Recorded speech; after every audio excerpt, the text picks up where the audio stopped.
En el segundo mensaje hablé acerca de la justificación por la fe y especifiqué que ser justificado no es tener solamente una hoja blanca como si nunca hubiéramos pecado, sino que Dios nos justifica y nos declara justos, santos y separados para Él, aún mientras no tenemos la capacidad de poder hacer nada para Él. Aún en nuestros delitos y pecados, Cristo murió por nosotros, por gracia somos salvos. La semana pasada estuve hablando acerca del tema misericordia o sacrificio y allí especificamos algunos detalles como el Señor rompe todo tipo de fórmula, todo tipo de interpretación y todo aquello que nos lleva a nosotros a querer meter a Dios en un set de interpretaciones, de doctrinas, de institucionalismo y cómo nosotros creemos que podemos entender la vasta gracia de Dios por algunas cosas que nosotros creemos que entendemos. Cristo retó la mente farisaica diciéndole: ¿no habéis leído cómo David entró al templo cuando no le era lícito entrar? Y allí comió de los panes de la proposición él y los que con él estaban, y son hallados sin culpa. Interesante cómo el Señor rompió el modelo y allí descubrimos tres cosas que el fariseísmo hace en nosotros. Hoy quisiera hablar sobre el tema viviendo en el poder de la gracia. Uno de los eventos históricos más interesantes en esta nación se dieron alrededor de los años 1863 y 1865. Después de su reelección, el entonces presidente Abraham Lincoln se encontraba ante un momento histórico en la historia de esta nación. La guerra civil estaba en su más intenso nivel. La esclavitud de los negros sería una de las objeciones del presidente en aquel momento. Pero fue en el año 1863, específicamente en un día de Año Nuevo, donde públicamente se declaró la famosa y conocida Declaración de la Emancipación, que no es otra cosa que la libertad de los esclavos. Sin embargo, fue para el 1865 que la Constitución de los Estados Unidos hizo aquellas convicciones oficiales. Para aquella fecha ya Lincoln había muerto, pero su sueño se había realizado y era que los que estaban esclavizados fueran libres. La voz corrió desde el Capitolio hasta Alabama, Luisiana, Mississippi, Georgia, hasta los campos más profundos del sur de Estados Unidos. Se escuchó la voz de que había llegado la liberación. Los periódicos de aquel entonces leían: la esclavitud legalmente ha sido abolida. Pero algo sucedió, nadie lo esperaba. La mayoría de los esclavos del sur que eran libres continuaron viviendo como esclavos, como si nada hubiera pasado. Shelby Foote, un conocido historiador americano, en su comentario en la Guerra Civil dice: cuando se le preguntaba a un esclavo negro en el 1864 qué pensaba sobre el gran libertador, decían: yo no sé nada sobre ese hombre llamado Abraham Lincoln, excepto que nos libertó, y tampoco sé nada sobre eso. ¡Qué tragedia! Una guerra se luchó, un presidente fue asesinado, una enmienda a la Constitución se firmó en ley, lo que hoy se conoce como el artículo 13 de la Constitución de los Estados Unidos. Los que una vez fueron esclavizados ahora son legalmente libres. Sin embargo, muchos continuaron viviendo en temor y en vergüenza.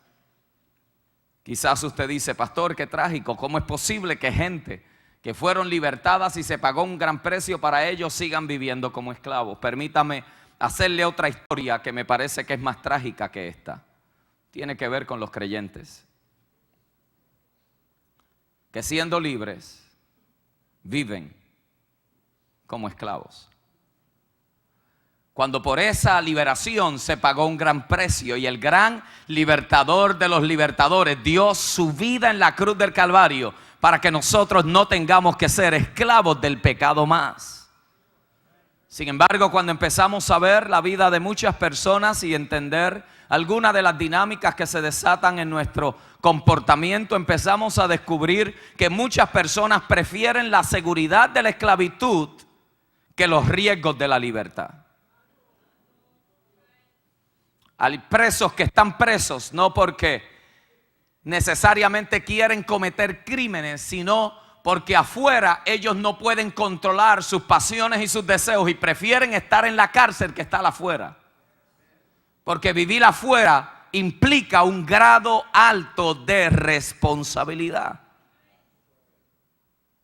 A nuestro dueño anterior le fascina esto.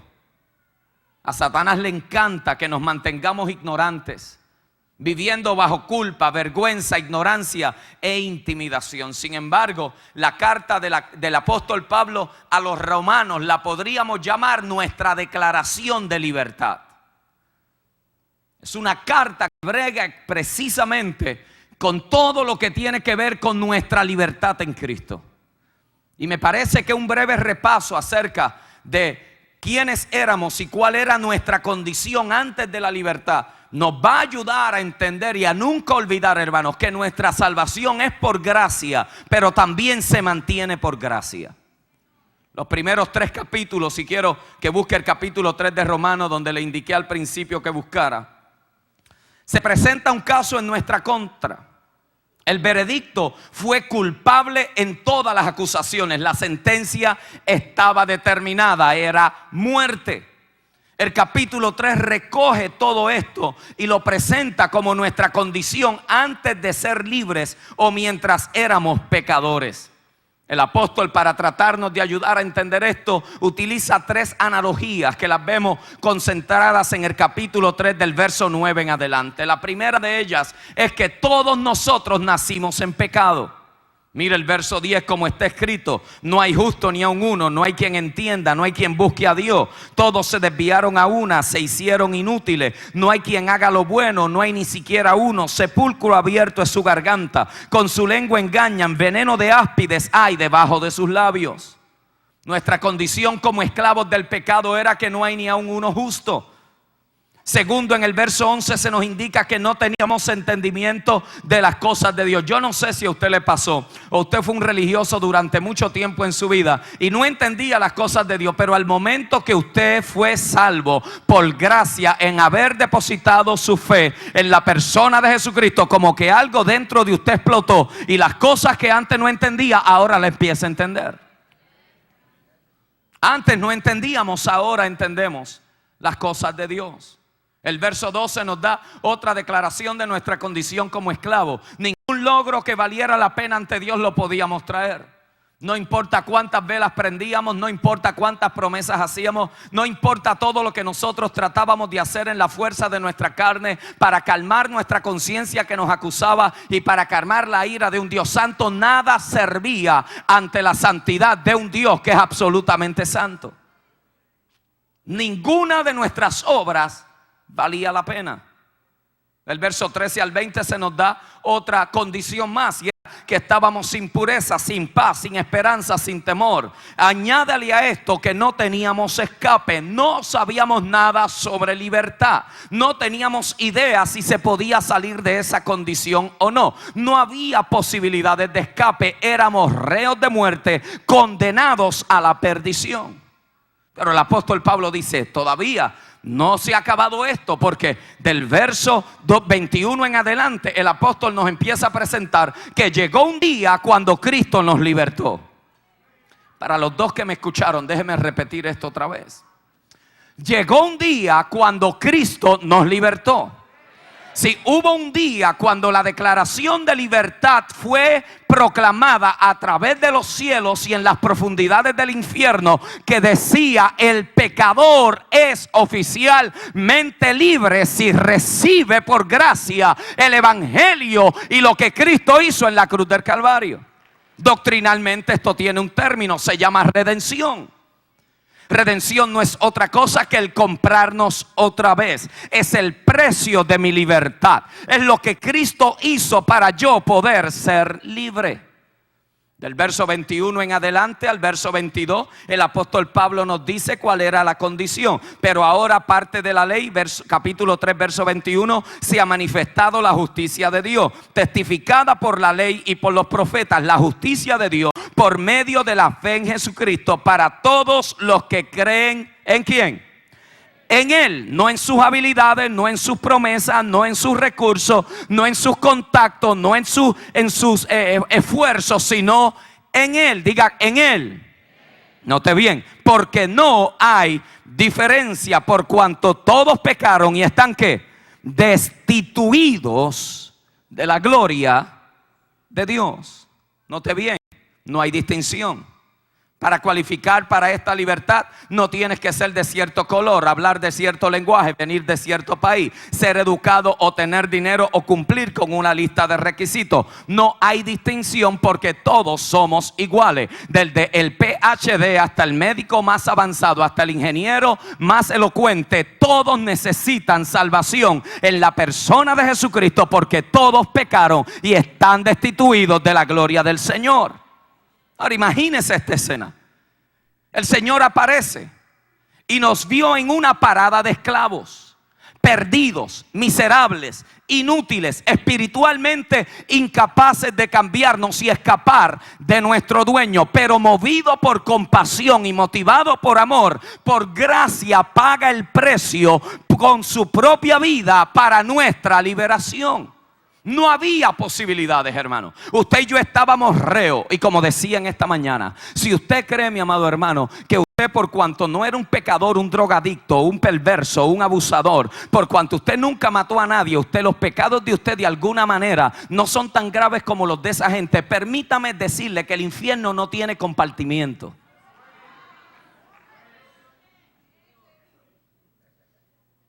Sí, porque es que a veces, hermano, y yo mencionaba esta mañana y tengo que hacer esta nota de alcance.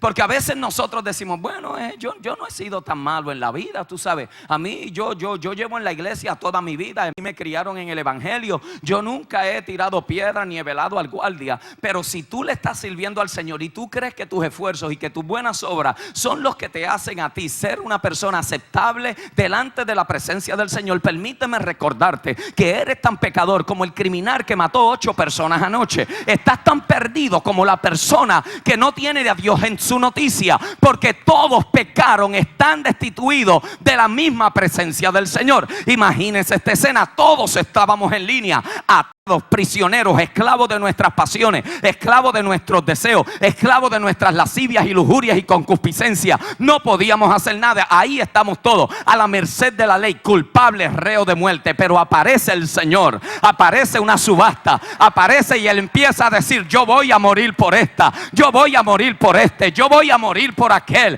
por esta gente. Pero ¿qué tiene esta gente? Que tienes que morir por ellos. Ellos no tienen nada. Esa es precisamente la razón por la cual lo voy a hacer por gracia, porque ellos no tienen nada que ofrecerme, pero yo tengo todo que darle. Y si ellos aceptan lo que yo le doy y ellos aceptan lo que yo hago, todo lo mío y todo lo que yo hice se le va a contar a ellos como justicia, como si ellos hubieran pagado el precio. Oh God. Por ese acto de amor incondicional es que Él nos puede decir, ya ustedes no tienen que vivir bajo su antiguo amo más. Son libres para servirme el resto de sus vidas.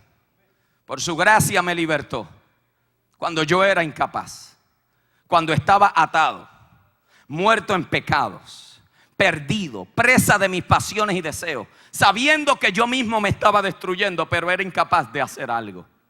Pero Dios. Estos son los peros de la Biblia que te cambian la vida. Increíble como 4 palabras te pueden revolucionar la mente el resto de tu vida. Pero Dios, que es rico en misericordia y amor, por su gracia nos salvó. Diga conmigo, ahora soy libre. La primera analogía que el apóstol dice, nacimos en pecado. La segunda es que en Cristo la posibilidad de liberación está presente. Pero la tercera analogía es trágica. Porque entonces él empieza a considerar que aunque naciste en pecado, recibiste a Cristo y ahora Él es libre. ¿Por qué entonces muchos hijos viven como si fueran esclavos? Me parece que son como los esclavos de Alabama. Cuando se le pregunta acerca de su liberación, ellos responden: no sabemos nada acerca de la gracia, excepto que hemos oído que nos libertó, y de libertad tampoco sabemos nada. Como resultado, esto ha producido creyentes con una conciencia de pecado en vez de liberación. Frases como: yo no puedo hacer nada, yo en realidad no valgo mucho, simplemente soy humano. Pero esta es mi favorita: pastor, usted sabe que nadie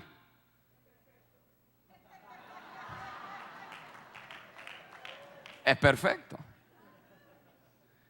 Esta es la más común que nosotros usamos para racionalizar el pecado. Lo que estamos diciendo en realidad es que todavía vivimos como esclavos en áreas de nuestra vida, que el pecado nos domina y que somos culpables. Y cuando vemos eso a la luz del capítulo 6 del libro de Romanos, es un insulto a la gracia, porque Dios dice: te liberé del pecado, y tú estás diciendo: el pecado me controla. Dios está diciendo: pagué el precio por tu liberación, y tú estás diciendo: yo he escuchado que pagaste el precio, pero de liberación no sé nada. Tú lo que estás diciendo y estamos diciendo cuando nos amparamos dentro de estas declaraciones es que nosotros todavía estamos controlados en áreas de nuestra vida, porque todavía tenemos una mentalidad de esclavos, al extremo que la mayoría de los creyentes están tan programados para pecar que ellos esperan que pase. Hemos sido entrenados. Muchos de ustedes, si vienen de sistemas legalistas, 9 de 10 mensajes estaban concentrados en el pecado. 9, para ser justo y darle beneficio al evangelista que vino. Agua en el desierto. Nuestra mentalidad está rodeada de pecado. Es una conciencia de pecado. Nos han entrenado mejor a esperar y a tratar con el pecado que esperar y a disfrutar nuestra libertad.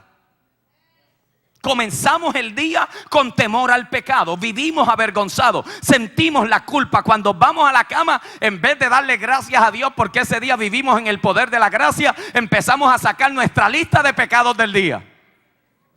Señor, perdóname, porque en este día te volví a fallar.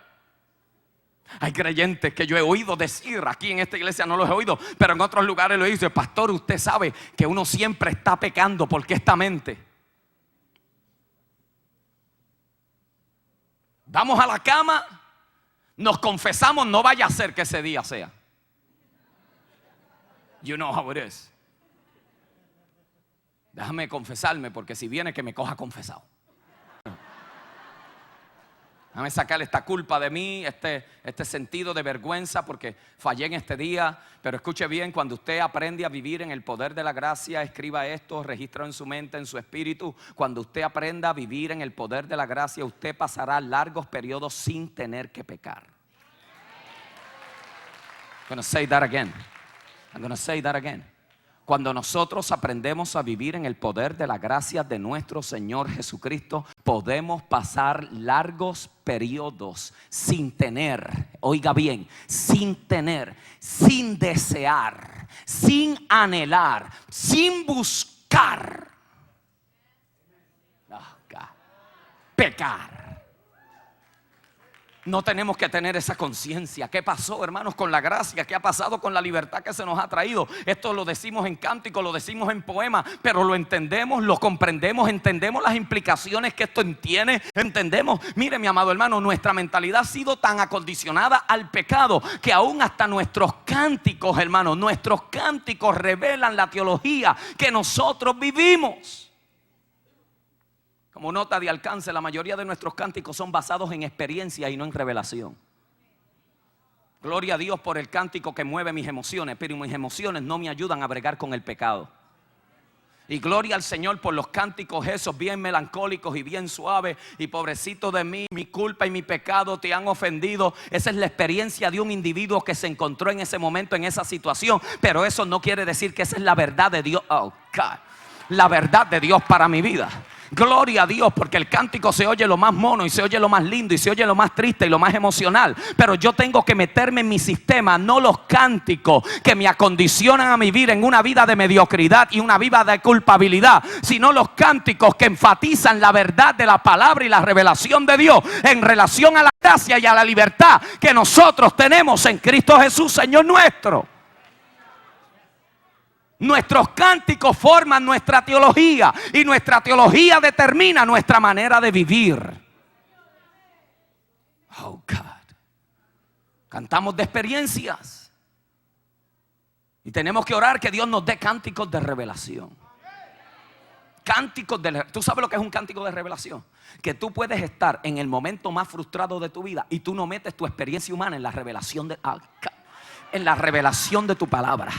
Tú puedes estar broken down, tú puedes estar en medio de la crisis más violenta de tu vida y el Espíritu Santo te da un cántico a aquellos que tienen por eso es que yo tengo que sembrar esta semilla, tengo que sembrar esta palabra en el corazón de los escritores. ¿Por qué? Porque esa semilla se te siembra y te va a explotar y te va a producir. Tú dices, wow, pero yo no puedo entender bien esto, pero si yo estoy en esta condición y como el Espíritu Santo, esa es la idea, que el Espíritu Santo no viene a glorificar una experiencia personal, Él viene a revelarnos la verdad de la verdad de la palabra. Él viene a revelarnos la esencia de la palabra poderosa de Dios en nuestra vida.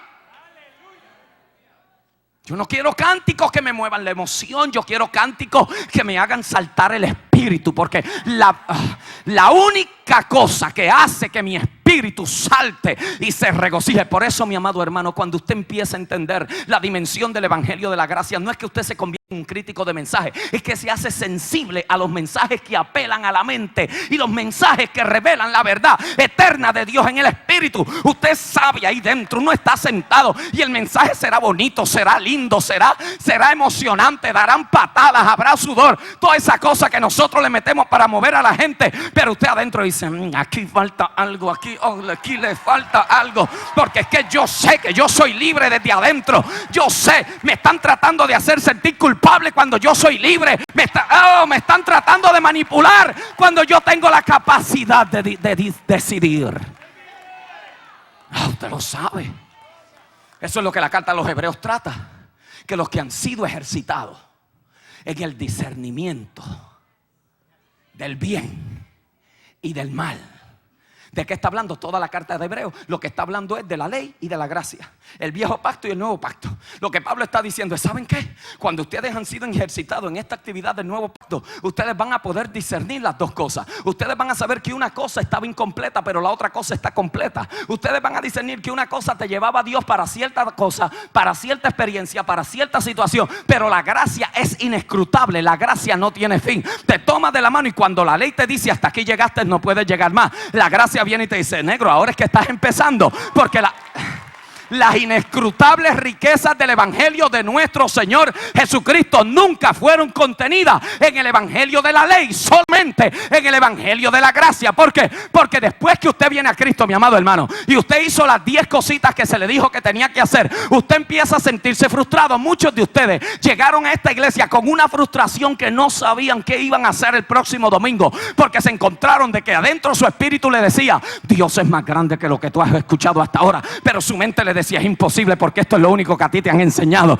Pero usted vino a una atmósfera de liberación, usted vino a una atmósfera que le explota dentro del espíritu. Usted vino a un lugar donde usted dice, my God, Dios es más grande que lo que yo creía que yo había conocido. Dios es más grande que la experiencia que yo había tenido. Dios es más grande, y eso es lo que mantiene a uno, mi amado hermano. Como decía el apóstol Pablo, lo dejo todo por basura. No me interesa de la tribu donde vine, de la iglesia donde me crié. No me interesa quién fue mi primer maestro, quién fue el primero que me enseñó. Yo doy todo aquello por basura con tal de ganar, de perseguir el conocimiento de nuestro Señor Jesucristo. Y no lo pretendo haber alcanzado, pero una cosa hago: la revelación de ayer fue para ayer. Una cosa hago: ciertamente lo dejo todo por basura. Behind me. Te doy gracias, Dios, porque aquello me llevó hasta donde me tenía que llevar. Pero esto no ha terminado. Una cosa hago: prosigo al blanco de la soberana vocación para asirme de aquello de lo cual Cristo se hizo de mí. Esto es, mi amado hermano, el que se aborrece en el evangelio es porque lo que tiene es ley.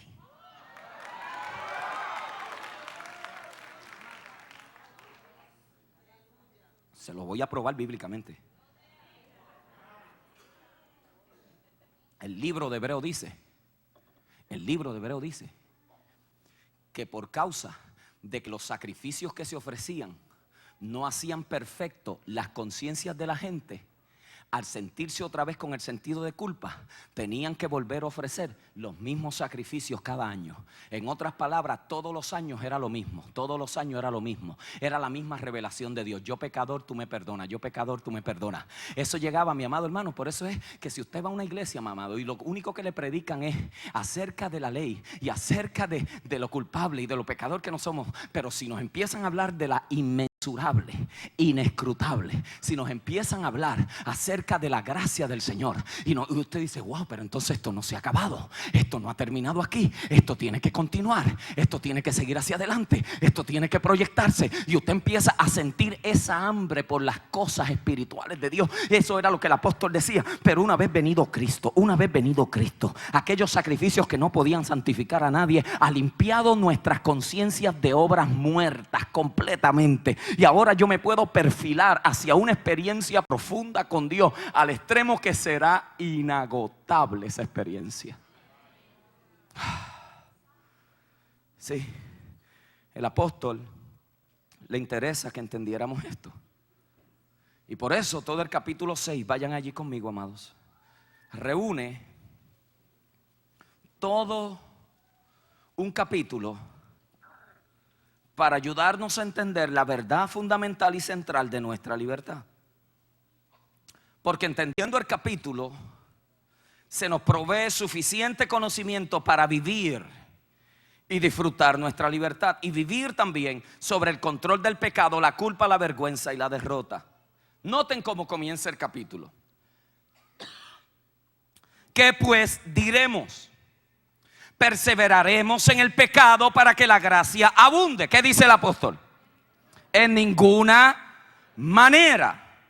Porque los que hemos muerto al pecado, ¿cómo viviremos en él?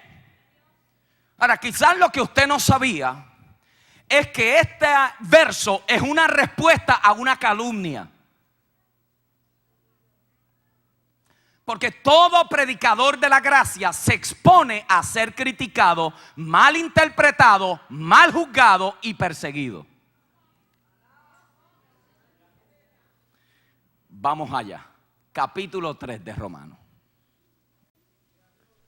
Pablo estaba predicando la gracia y le decía, Cristo y solo Cristo es suficiente.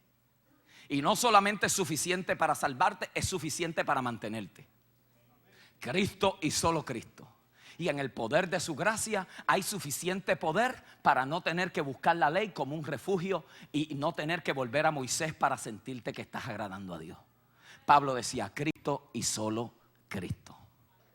Pablo decía, esa gracia te libertó. Y te libertó tan poderosamente que ahora tú tienes la opción de decidir lo que tú quieres hacer con tu libertad. Los que escuchaban decían, hereje. Pablo está diciendo que ahora uno se puede ir a pecar como si nada hubiera pasado. Y lo calumniaron.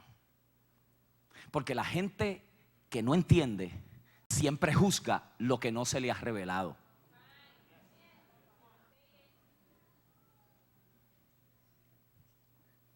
Y Pablo dice, he escuchado que están hablando acerca de mí, de que ahora es todo gracia.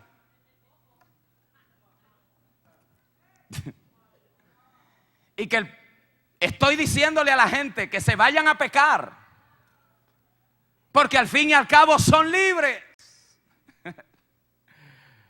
Y Pablo le dice en el capítulo 3, verso 8,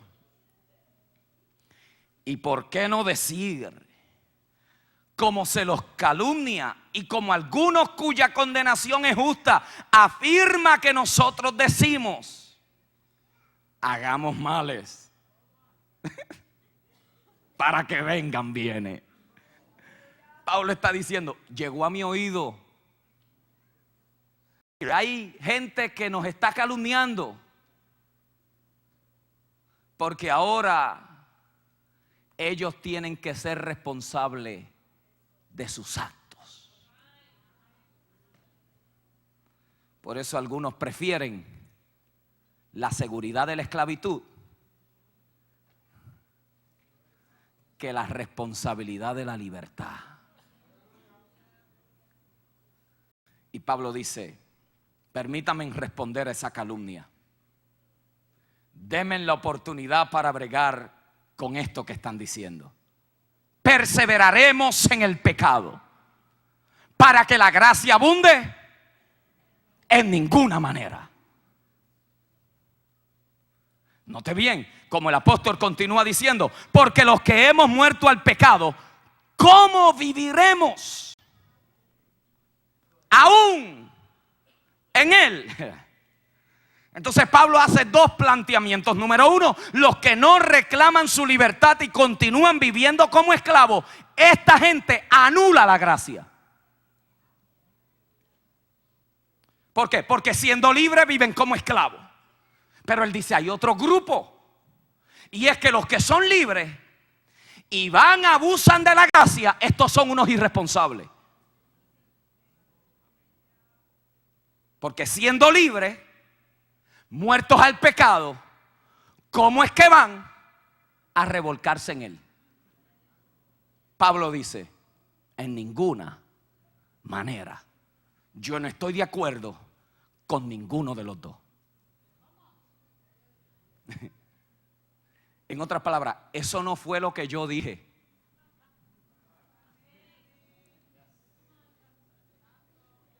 Trague.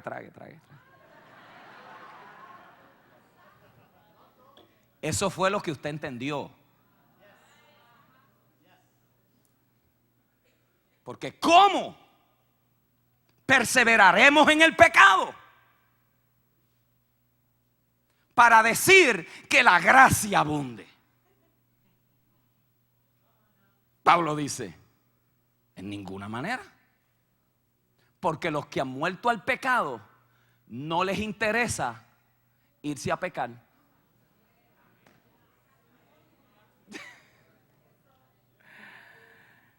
Entonces, note cómo el apóstol presenta su argumento. Ya les presenté su condición antes de la gracia, sin esperanza, reos de muerte, sin control, esclavos y apartados. Y ustedes piensan que volviendo a vivir en el pecado, eso es de gente libre. En ninguna manera, eso es de esclavo. Eso no es de gente libre, eso es de esclavos. Porque solo los esclavos obedecen al pecado, mientras que los libres obedecen a la justicia de Dios. Pablo le está diciendo, mis amados hermanos, no hay necesidad de volver atrás a la vieja vida, al control del pecado, de Satanás, de sus deseos y de sus pasiones. Porque gente libre que quiere vivir como esclavo existe, pero no tienen que vivir de esa manera, porque Cristo ya nos ha libertado. Si la mayoría de nosotros hemos sido tan programados para tener una conciencia de pecado y no de libertad, que nosotros anticipamos el pecado. No sabemos, en primera de Juan 1:9, de modo que si algún pecado cometemos, abogado tenemos para con el Padre, Jesucristo el justo. No sabemos ese. Pero ¿cuántos de nosotros saben Romanos 6:13? Míralo ahí donde dice. Romanos 6:13, ni tampoco presentéis vuestros miembros al pecado como instrumentos de iniquidad, sino presentaos vosotros mismos a Dios como vivos de entre los muertos, y vuestros miembros a Dios como instrumentos de justicia. Porque el pecado no se enseñoreará de vosotros, pues no estáis bajo la ley, sino bajo la gracia. ¿Qué diferencia sería, hermano, si cuando somos tentados, en vez de ceder a la tentación, porque ahora tengo la capacidad de elegir a quién le quiero servir, antes no tenía capacidad de elegir, Antes, como esclavo del pecado, yo hacía lo que mi carne decía que yo tenía que hacer. Ahora, como libre en Cristo, tengo la responsabilidad de actuar correctamente o de dejarme llevar por los deseos, pasiones y concupiscencias del pecado. La gracia eleva el nivel de responsabilidad del creyente, porque ahora no se puede esconder de que esa es su condición, porque el precio se pagó totalmente y tiene que vivir responsablemente delante de Dios.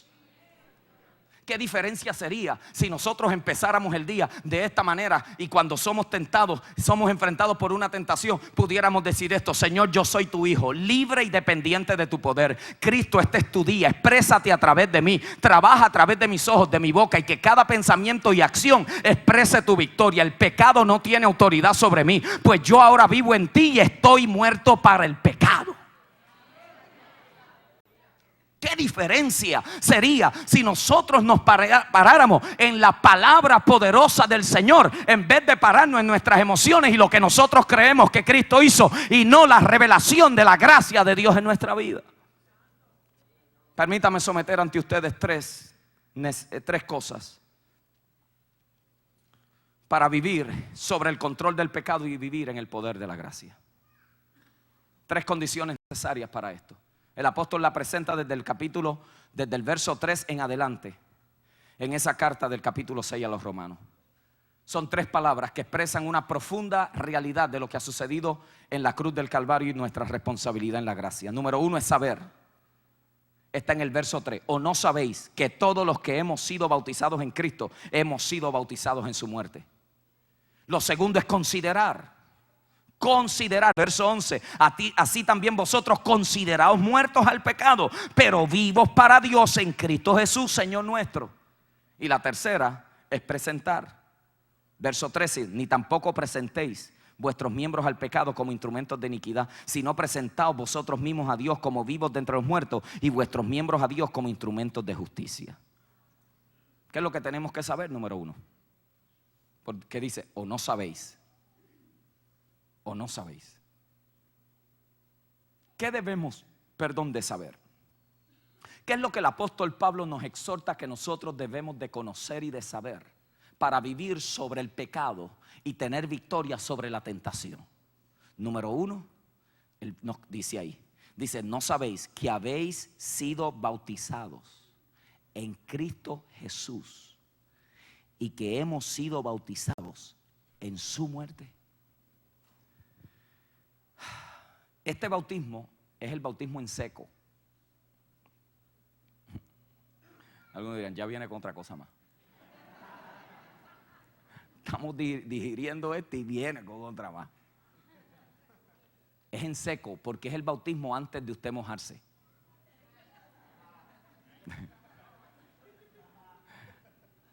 Cuando usted y yo nos convertimos, hubo un bautismo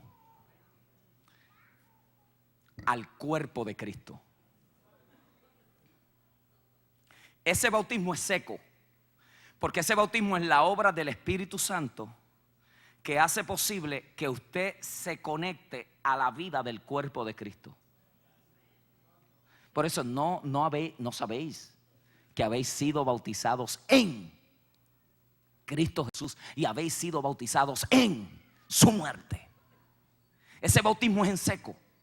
Lo que nosotros hacemos cuando bautizamos a la gente aquí es que le estamos mostrando a la gente una experiencia visible de algo que sucedió en lo invisible. Pero cuando usted se bautiza, eso usted no lo hace más santo, porque si lo bautizan 4 meses después,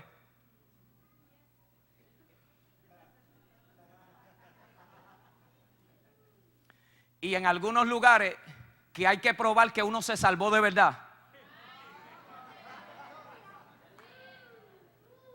Sí, hay lugares que tú estás listo.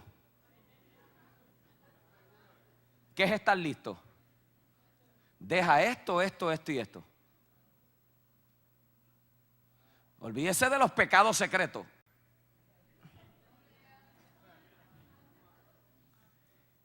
Lo que nosotros queremos asegurarnos es que tú no eres un reproche para nosotros. Porque tú sabes que el testimonio de nuestra iglesia es un testimonio inmaculado. Es un testimonio inmaculado, es un testimonio, o sea, si la gente te ve caminando por allá afuera, no es tanto tú, es que van a decir de mí como pastor. Entonces, como los estándares de probar si uno era salvo o no era salvo era a determinación de la interpretación del hombre, pues entonces mucha gente se convertía y como le decían, tú todavía no estás listo para ser bautizado. La gente decía, pues entonces yo me convertí a mitad.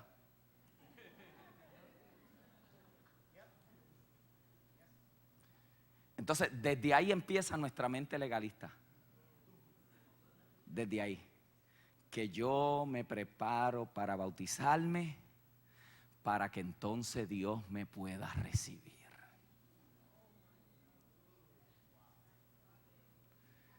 Y Dios viene y dice, te recibí desde el momento aquel.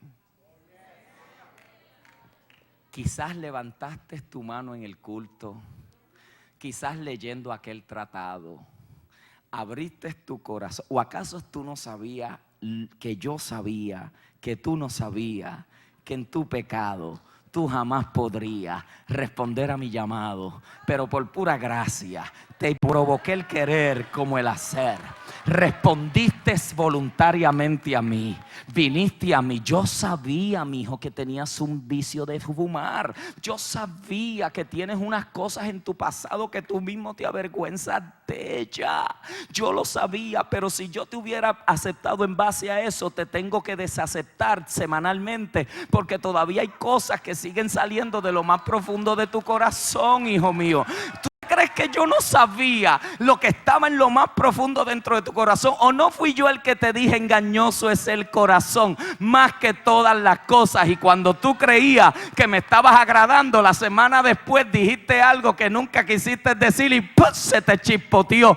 ¿Tú crees que eso varía mi amor hacia ti? Yo no te salvé en base a eso. Yo te salvé en base a que tú recibiste a mi hijo en la cruz del Calvario, y aquella obra que tú recibiste para mí fue tan suficiente que desde el momento que te convertiste te llamo mi hijo. No te llamé hijo mío después de 2 años que te bautizaron, o 3 años que fuiste al instituto, o 7 años después que fue que te graduaste. No, para mí eres hijo mío desde el momento que yo entré a tu corazón, sabiendo que en tu carne todavía había unas debilidades violentas, pero no te dejé así. Cuando viniste a mí, te di de mi gracia y te estoy diciendo, ya no tienes que vivir bajo la condenación del pecado y mucho menos bajo el control del pecado. Yo te he dado lo necesario para vivir sobre el pecado. Yo te lo he dado. Yo te he dado la gracia. Yo te he dado el poder.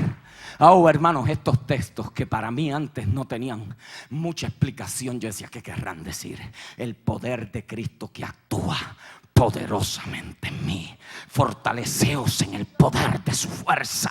Yo decía, oh, esto está explotando dentro de mí. Yo decía, dentro de mí hay un poder contenido para poder vencer la tentación, el pecado, la carne, el diablo, el mundo. Todo lo que el diablo me quiera tirar, Dios me está diciendo desde antes, te puse listo, te preparé. El asunto es que ahora tú tienes que ser responsable. ¿Lo usas o no lo usas?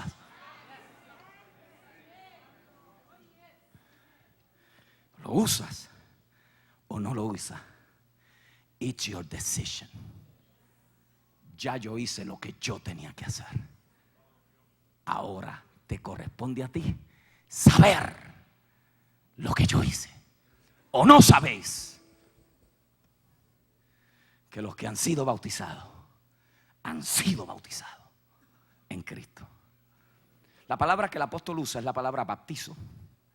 Y en ese tiempo la palabra bautizo implicaba lo que sucedía cuando uno metía en tinta una pieza de ropa que quería cambiarle el color. Lo que el apóstol le está diciendo es, cuando usted se convirtió, usted vino a Cristo y el Espíritu Santo te sumergió.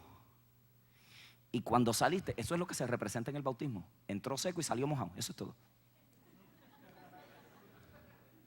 ¿Ves? Entró de una condición y salió de otra condición.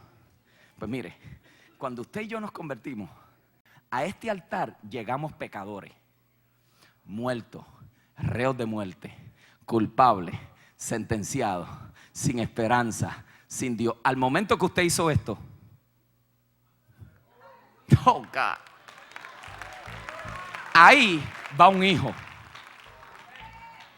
ahí va un heredero, ahí va un real, ahí va un hijo de la nación santa, ahí va un libre. Él no lo sabe todavía. Ahí va un santo de Dios. Ahí va uno que Dios le ha dado todas las cosas en Cristo, pero él no lo sabe, no lo sabe todavía. Él lo que sabe es que él llegó aquí de una forma, y cuando va para atrás dice: algo tiene que haber pasado, porque algo... Yo no sé si usted se acuerda de aquel bendito día cuando usted vino al altar de una manera, y cuando viró para atrás uno dice: ¿qué me habrá pasado a mí? La vida, los árboles son verdes, las flores huelen, la vida tiene sentido, algo a mí me tiene que haber pasado. ¿Qué fue lo que pasó? Que en ese momento naciste de nuevo por la gracia del Señor. Oiga, en aquel día usted vino aquí atado de un vicio de cocaína violento. Vino aquí al altar atado a pornografía. Vino aquí al altar consumido en adulterio, robo, mentira. Y en los casos menos severos, vino al altar un legalista fariseo empedernido, tumba blanqueada, nube sin agua, que usted creía que las velas que había hecho le iban a ganar el cielo. Tan pecador como el criminal más perverso. Usted llegó aquí, y usted cuando dijo: yo acepto, yo acepto. Por eso es que no se puede manipular a nadie a convertirse. Por eso es que en esta iglesia no practicamos por un solo momento: y yo soy enemigo que a la gente se convenza para convertirse. Usted no lo puede convencer. Si el Espíritu Santo no lo trae, esa persona jamás va a llegar. Lo que nosotros tenemos que hacer es presentarle. Porque quien convence de pecado, de juicio y de justicia es Él. Él es más poderoso para convencer a un alma de pecado que todos nosotros, dándole nuestra mejor explicación teológica, doctrinal, para decirle algo. Él solo puede. Por eso yo no sé si a usted le pasó, pero el día que yo me convertí, yo estaba en aquella banca, y cuando aquel predicador hablaba, por dentro de mí algo estaba aquí por explotar. Algo aquí estaba pasando, y le digo a mi esposa: si hoy hacen un llamado, yo me convierto. Yo no sé lo que yo le estaba diciendo. Yo lo que sé es que dentro de mí algo se provocó, algo se despertó. Y cuando en aquel bendito día hicieron el llamado a salvación, empezó una batalla campal. Me levanto, no me levanto, me levanto, no me levanto. Pero aquel que me había llamado desde la eternidad, aquel que me había señalado, me levanté y comencé a caminar hacia el altar de Dios, y allí caí rendido ante la presencia de un Dios santo.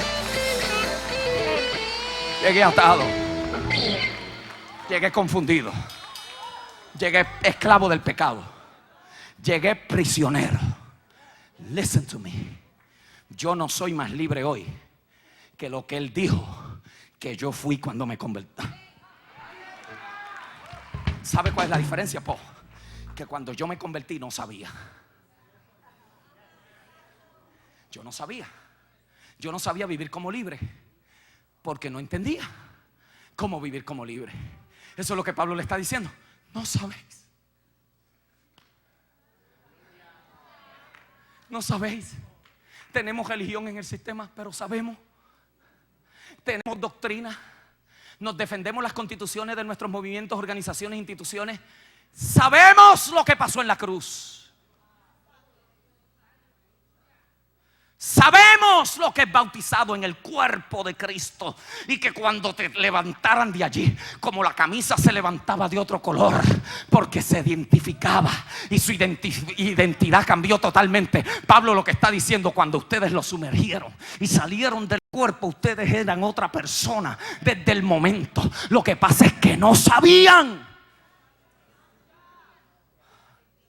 Si yo fuera usted, yo le daría gracias a Dios por haberlo traído aquí. Usted me perdona, con todo el respeto, usted me perdona si esto parece arrogante, pero si usted conoce mi corazón y usted sabe que mi pasión es ver gente libre, disfrutar la salvación, vivir maximizado en el eterno propósito de Dios para su vida. If I were in a church que me está enseñando a cómo despojarme del viejo hombre, a cómo echar para afuera todo lo que me ata y todo lo que me ata. Si yo estuviera en un lugar, si yo estuviera en un sitio que me digan, en vez de condenarme con el pecado, me enseñaran cómo vivir en el poder de la gracia, yo llegaría a este lugar y dijera: gracias a Dios por haberme traído a este lugar, porque hoy sé que no tengo que vivir como un esclavo de este pecado. ¿O no sabéis que cuando te convertiste, te levantaron de allí y en la eternidad se declaró: otro esclavo del pecado ha sido libertado? Pablo dice, verso 6, sabiendo esto, que nuestro viejo hombre fue crucificado juntamente con él, para que el cuerpo del pecado sea. Yo no entendí esta frase hasta esta semana. Por eso es give me some time. I'll get there. Body of sin. En inglés, ¿verdad? En inglés, body of sin. We thought que esto era el cuerpo de pecado. Hasta que entendí en el contexto que se dice: esto no es el cuerpo de pecado, este es el templo del Espíritu Santo. Lo que el apóstol está usando ahí, en inglés se llama a figure of speech. ¿Cómo se llama? Una figura de vocablo. De la misma manera que hay cuerpos marítimos, de la misma manera que hay cuerpos de agua. ¿Ves? The body. ¿Ves? The body. Right? El cuerpo de pecado es el sistema que a mí me conducía continuamente a pecar. You understand that? The body of sin era la conglomeración de ideas, de doctrinas, porque no hay que ser cristiano para tener una doctrina. Los comunistas tienen una doctrina. Las gangas tienen su doctrina. Doctrina no es otra cosa, es el sistema sistemático de enseñanza por la cual usted conduce su vida. Usted puede tener un sistema doctrinal de pecado y un sistema doctrinal de justicia. ¿Sí? Ese body, esa filosofía de vida, eso que usted se llegó a creer, que no servía, que era impotente, incapaz, que siempre iba a vivir atado al pecado, que porque es humano siempre iba a estar cayendo. El apóstol dice: ¿no sabéis que eso en la cruz del Calvario fue crucificado y ahora ese cuerpo de pecado fue destruido?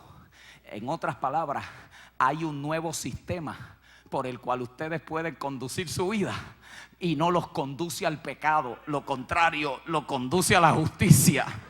Y si ustedes entienden ahora este nuevo, mírenlo ahí, para que el cuerpo del pecado sea destruido, a fin de que no le sirvamos más al pecado. Por eso gente que no entiende esto dan su cuerpo a caminar descalzo, a ponerlo sobre clavos, a ponerlo sobre fuego, a ponerlo a mutilárselo, a hacer promesas, a hacer cuantas cosas. ¿Por qué? Porque ellos creen que si ellos aniquilan la carne, la carne, ellos de alguna manera están ganando ventaja sobre el pecado. Y la Biblia dice: eso no te da fortaleza sobre el pecado. Eso tendrá cierta dignidad en el culto que los hacen, pero no te causa fortaleza sobre la vida de pecado. ¿Por qué? Porque esto no es el cuerpo del pecado, este es el cuerpo de carne mío. Y cuando la Biblia habla de carne, tampoco está hablando de esta carne, está hablando de la naturaleza caída que todavía combate con la naturaleza de Dios. Pero mientras más obras de justicia usted que lleva a cabo, y mientras más usted cede a la justicia, y mientras más usted cede a la santidad, ese cuerpo de pecado más fuerza pierde en usted. Y por eso usted puede estar periodos largos sin pecar. ¿Por qué? Porque el pecado no se enseñorea de ti. Tu mentalidad no está concentrada en el pecado, está concentrada en agradar, servir, disfrutar la salvación y la liberación en Dios. No sabéis. Segunda cosa que el apóstol dice es: consideren esto. La palabra considerar es un término financiero que es calcular. Y me gusta cómo se presenta la definición de esta palabra, porque es calcular. Note esto, a ver si lo encuentro aquí. Aquí está. La palabra lo que implica es: cuenta con eso como una verdad, en vez de actúa como si fuera una verdad. You have that? El término lo que implica es: ¿cuántos de ustedes cuando hacen un cheque, cómo se llama? El ledger, ¿cómo se llama eso en inglés, en español? ¿Ah? ¿Cómo? El jornal. ¿Cuántos de ustedes cuando hacen el cheque ponen el gasto en el jornal? ¿No es pecado? Ok. Just a thought.